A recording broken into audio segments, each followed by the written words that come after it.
Okay, so turn-by-turn navigation, right? I mean, we all use it, you use it, I use it, but have you ever actually, like, stopped to think about how it all works? It really is kind of mind-blowing when you get down to it. Totally. So today, we are going deep dive here into the surprisingly fascinating, like, history and tech behind those directions that we totally take for granted. And trust me, it's way more interesting than just turn left in 500 feet. We're talking like complex math, crowdsourced maps, a whole shebang. You had me at complex math.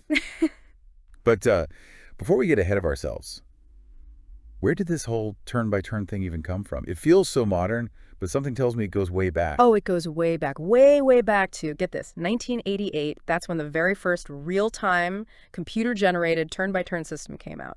MIT, they called it the Backseat Driver. 1988. Wow. Okay, now I officially feel old. What did this Backseat Driver even look like? I'm picturing, like, giant computers, clunky interfaces. Pretty much. Imagine this. You've got a cellular modem in your car tracking your location.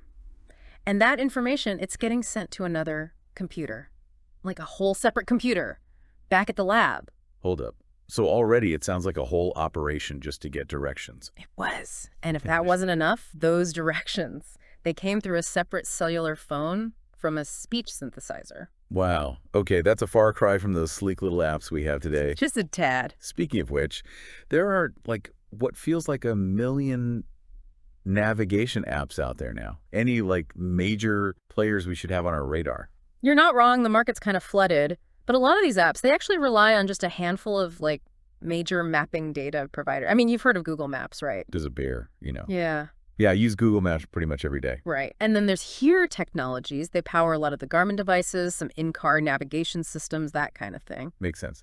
But I am curious, are they all using, like, the same basic data or... Not necessarily. You've got OpenStreetMap, for example. It's built on data contributed by, wait for it, volunteers. Wait, hold up. Volunteers. So, like, anybody can contribute to OpenStreetMap. Yep. It's a pretty cool example of crowdsourced info.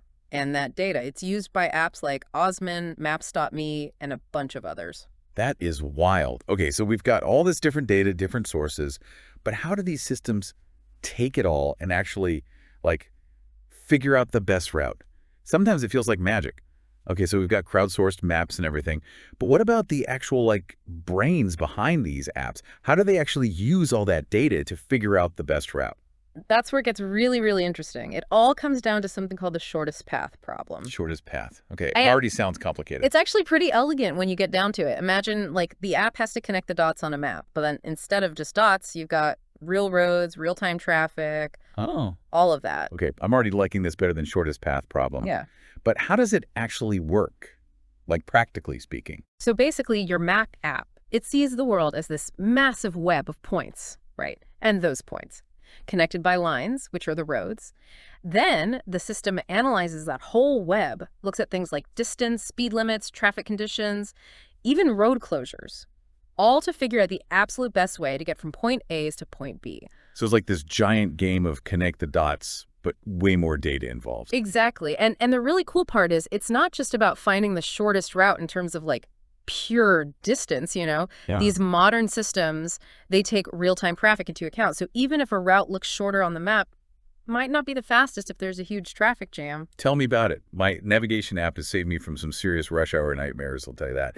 But how does it even know what's happening on the roads in real time? Like, is it magic? Well, not magic exactly. Data is the key here. Your phone, along with millions of others, it's sending anonymous data all the time about its location, its speed. And that data, it's gold for services like Google Maps, gives them that real-time pulse on how traffic is flowing. So it's like a massive, like, crowdsourced traffic report. But instead of people calling in, it's all automatic behind the scenes. Exactly that. And the more data that gets collected, the smarter these systems get. Better at predicting traffic patterns, finding those little shortcuts. It's a constant feedback loop, you know, learning, optimizing. That is both impressive and a little creepy, to be honest. Yeah, the data privacy angle is a whole other deep dive. Maybe we'll save that for another time. But it does make you wonder, like, where is all this tech headed? What's next? It's a great question and a little hard to say for sure. I mean, we've come a long way from those clunky early systems. But with the rise of self-driving cars, the role of turn-by-turn navigation, it's only going to get bigger, more central to our lives. Totally. Okay, so we've covered the history, the big players, the tech behind it all, even a little glimpse into the future of turn-by-turn navigation. What does it all mean for, like, the average person listening? What's the takeaway here?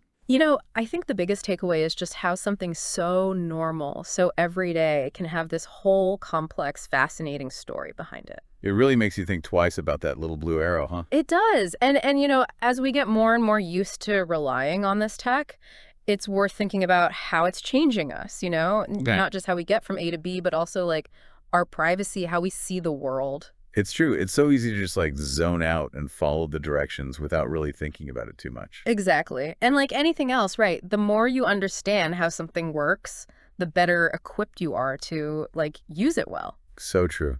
Okay, so to wrap things up here, if our listener could only take away one big, like, thought-provoking question from this whole deep dive on turn-by-turn navigation, what would it be? Hmm. That's a good one. I think the big question to ponder is this. As self-driving cars, they become more common. How is that going to change our relationship with navigation, Mhm. with our own sense of direction even? Like, will we even need to know how to read a map anymore? Or will we just completely surrender to the algorithms? It's something to think about, next time you're behind the wheel or maybe even in the passenger seat. Now that is something to ponder. Thanks for joining us today as we explored the surprisingly complex Yeah. and kind of creepy world of turn-by-turn navigation. Until next time.